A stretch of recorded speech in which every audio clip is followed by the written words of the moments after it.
All right, let's dive right in. We're about to explore a creature that has been haunting our planet's waters for hundreds of millions of years. It's a true survivor, an absolute master of its craft, and, well, it's basically a living, breathing horror story. We are talking about the sea lamprey. So how exactly does a creature earn a nickname like Vampire of the Deep? I mean, that's a pretty serious title, right?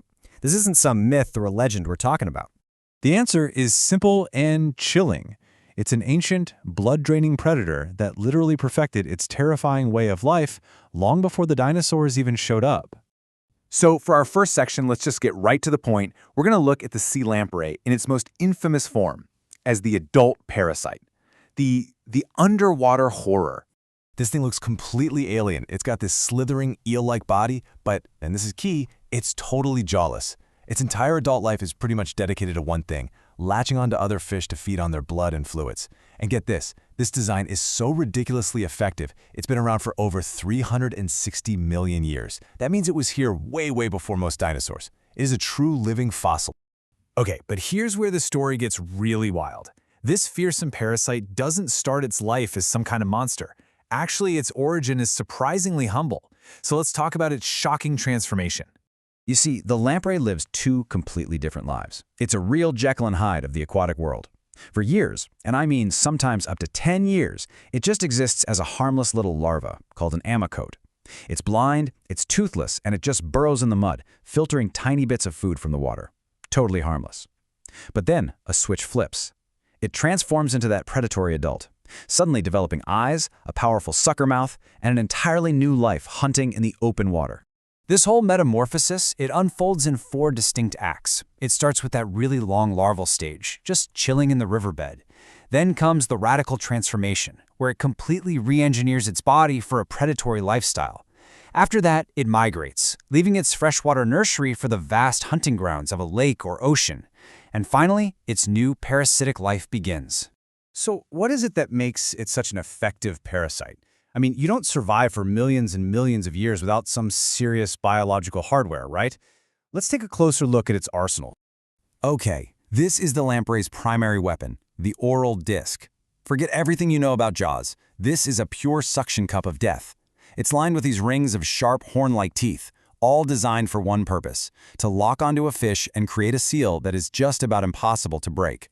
Now, once it's attached, it deploys its second tool, the rasping tongue. And this is not a tongue for tasting. Oh no, this thing is basically a drill. It's also covered in sharp little teeth, and the lamprey uses it to literally grind and tear its way right through the host's protective scales and skin to get to the good stuff underneath. And if all that wasn't enough, here's the final piece of its terrifying toolkit. As it's drilling, it secretes this specialized saliva that contains an enzyme called lamphretin.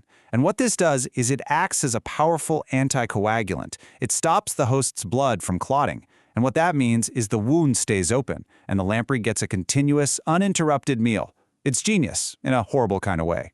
So you've got this incredible arsenal at your disposal. How does the attack actually play out?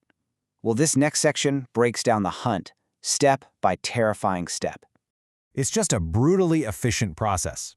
First, it finds a good host, often a big, valuable fish like a salmon or a trout. Then, the attack. It latches on with that incredible oral disc. The rasping tongue gets right to work, drilling through the host's defenses. And finally, the feeding begins, with that special saliva keeping the meal flowing. The lamprey can stay attached like this for days, sometimes even weeks. And the impact is just staggering. I want you to think about this number for a second.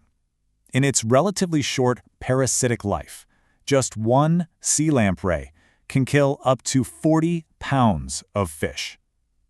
Now imagine that multiplied across an entire invasive population. It is absolutely devastating. This brings us to the final act of this incredible life story.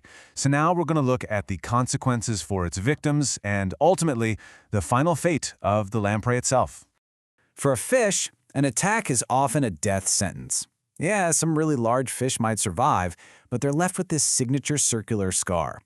For key species like lake trout, though, the survival rate is incredibly low. The lamprey doesn't just wound its host, it often kills it, either directly from all the fluid loss or indirectly through a later infection. But this reign of terror doesn't last forever. After about a year to 18 months of this parasitic existence, another profound change starts to happen. The predator's journey is coming to an end, and its final instinctual mission is about to begin. It's incredible, really. The lamprey just stops feeding. Completely, its digestive system actually shuts down, and it uses its very last reserves of energy to swim back to the exact same freshwater streams where it was born. There, it works with a mate to build a little nest out of rocks, they reproduce, and then, its life's purpose fulfilled, it dies.